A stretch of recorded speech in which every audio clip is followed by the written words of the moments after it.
Hi, in front of me is UMIDIGI A3S, and today I would like to show you how you can set up an alarm clock on this device. Firstly, open menu and click on clock. Now tap on alarm at the top left corner and click on the plus icon. Set up an hour, and when you're done, click OK. Choose repeat, select days of the week and tap on vibrate to disable or enable vibrations. Now click on this bell icon and pick one of these melodies as your alarm sound. You can also add your own song by clicking on add new.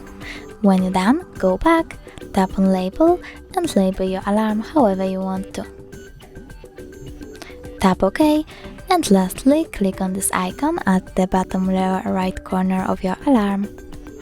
And now, as you can see, my alarm was successfully added. If you want to turn it off completely, tap on the switcher next to it. You can turn it back on the same way. Thanks so much for watching. If you enjoyed this video, don't forget to smash that like button, comment and subscribe. Bye!